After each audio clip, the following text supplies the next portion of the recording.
Questão 138. Uma empresa deseja iniciar uma campanha publicitária divulgando uma promoção para seus possíveis consumidores. Para esse tipo de campanha, os meios mais viáveis são a distribuição de panfletos na rua e anúncios na rádio local. Considera-se que a população alcançada pela distribuição de panfletos seja igual à quantidade de panfletos distribuídos, enquanto que a alcançada por um anúncio na rádio seja igual à quantidade de ouvintes desse anúncio. Notem que eu grifei essas duas informações, tanto dos panfletos de vermelho quanto da rádio de azul, porque elas podem ser relevantes na hora da gente construir o raciocínio da resolução do problema, tá bom? Então, prosseguindo com a leitura. O custo de cada anúncio na rádio é de R$ 120 e a estimativa é de que seja ouvido por 1.500 pessoas.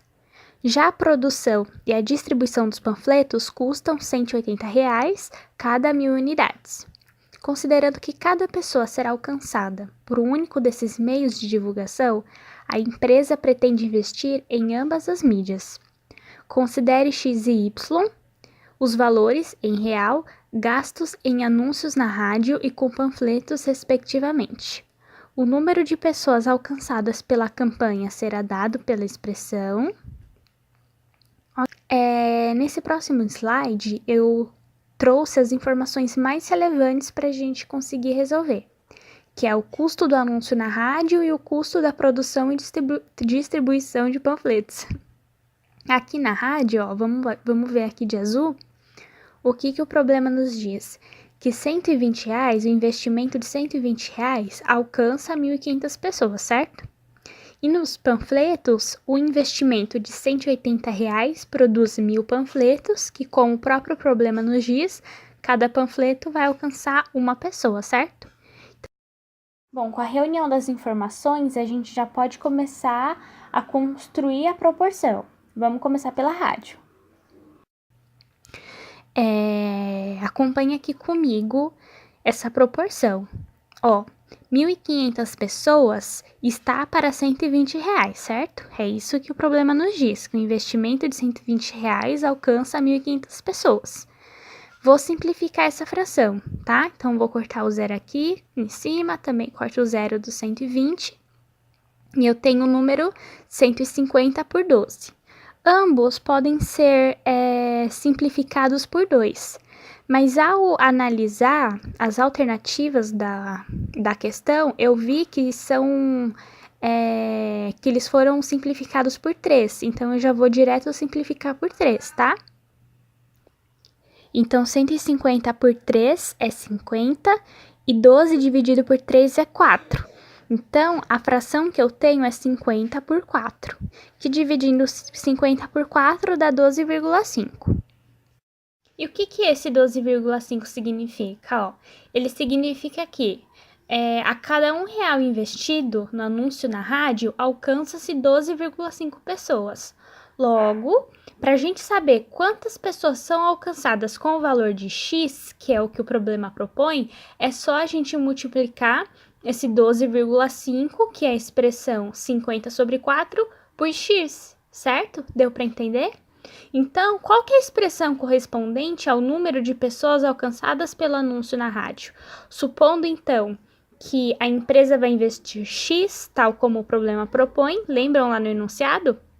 Caso eu invista X, esse X vezes 50 por 4, ou 12,5, é a quantidade de pessoas que serão alcançadas, certo? Então, metade do problema a gente já resolveu. Bom, agora a gente precisa encontrar, usando o mesmo raciocínio, qual que é a expressão correspondente ao número de pessoas alcançadas pela produção e distribuição de panfletos, tá? Então, vamos mudar aqui o slide e vamos desenvolver o mesmo raciocínio, só que com as informações do panfleto. Então, o que o problema ele nos traz? Ele nos traz que 1.000 pessoas são alcançadas a partir do investimento de R$ 180, certo? Na produção e distribuição de panfletos. Da mesma maneira, olha, eu simplifico a fração, corto zero, fica 100 sobre 8. são números que são possíveis de dividir por 2 para deixar a fração mais simplificada. Então, 100 dividido por 2 dá 50 e 18 dividido por 2 dá 9. Então, a fração que eu tenho é 50 sobre 9. E dividindo isso vai dar 5,5555556, se eu não me engano. Então, mais uma vez, o que esse número nos diz? Ele nos diz que a cada R$1 investido na produção e distribuição de panfletos, alcança-se 5,555 pessoas, certo?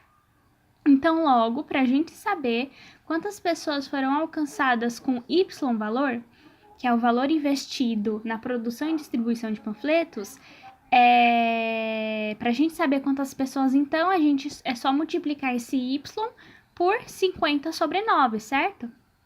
Então, qual que é a expressão correspondente ao número de pessoas alcançadas pelos panfletos?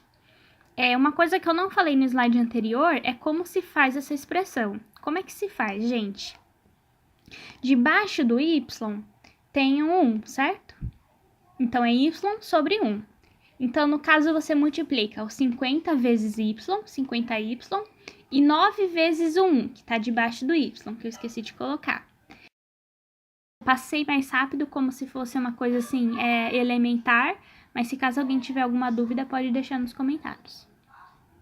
Bom, então, ó, a pergunta do problema é qual que é a expressão que me diz qual vai ser o número de pessoas alcançadas caso a empresa invista em ambos os anúncios. Então, se ela investir tanto de rádio, que é o X, quanto de panfletos, que é o Y, o número de pessoas alcançadas vai se dar pela soma dessas duas expressões, certo? Então, é a alternativa A, beleza? Leitura da questão 139. O remo de assento deslizante é um esporte que faz uso de um barco e 2 remos do mesmo tamanho. A figura mostra uma das posições de uma técnica chamada afastamento.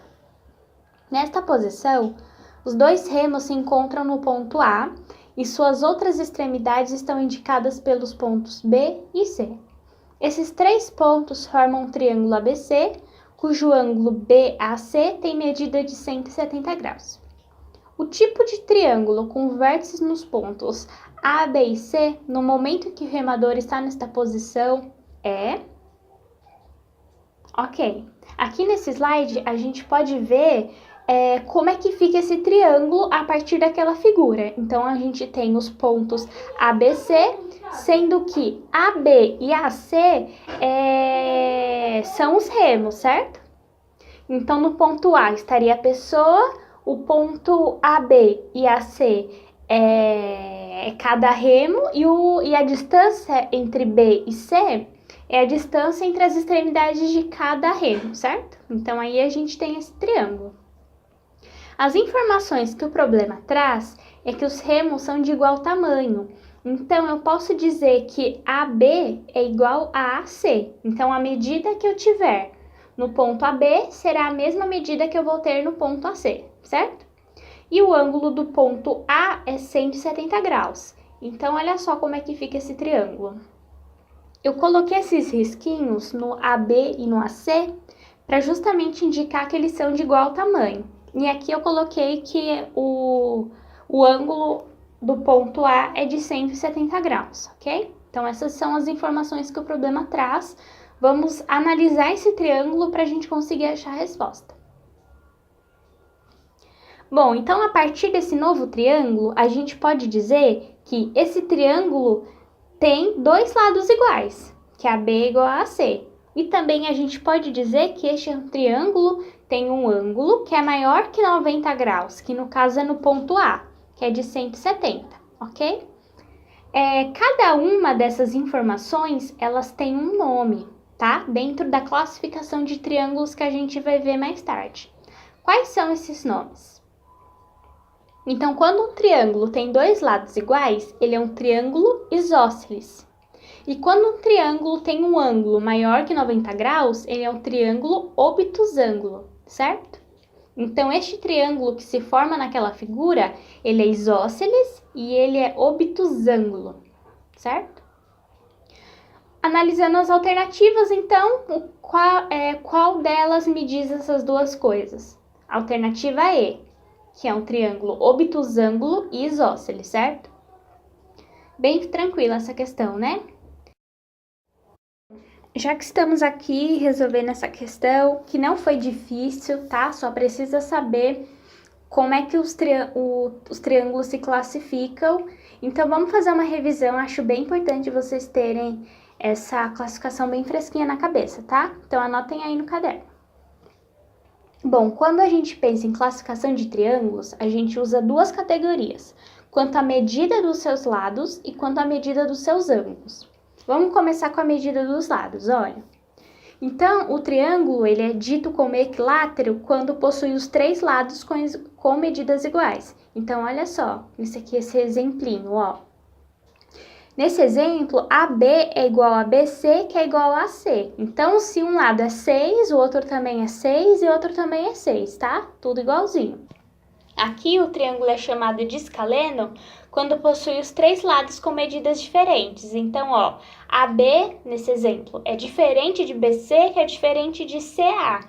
Então, pode ser 1, 2 e 3, por exemplo. São medidas diferentes, tá?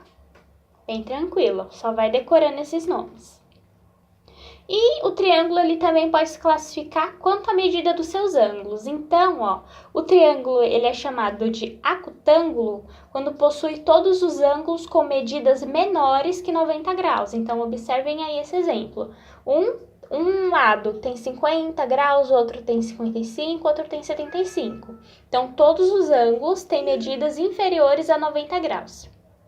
O triângulo ele é chamado de retângulo quando possui um ângulo com medida igual a 90 graus. E é assim que a gente simboliza esse 90 graus, que é esse quadradinho aqui e essa bolinha no meio, tá? E um triângulo ele é chamado de obtusângulo quando possui um ângulo obtuso, que é um ângulo maior que 90 graus, que é como o exemplo do nosso próprio problema, que tinha um ângulo de 170 graus, ok? Tranquilo? Bem tranquilo. Bom, essa foi a não é bem uma videoaula, né? Vídeo resolução de problemas de hoje. Qualquer dúvida, deixe nos comentários, eu espero estar ajudando, tá bom? Beijo, tchau!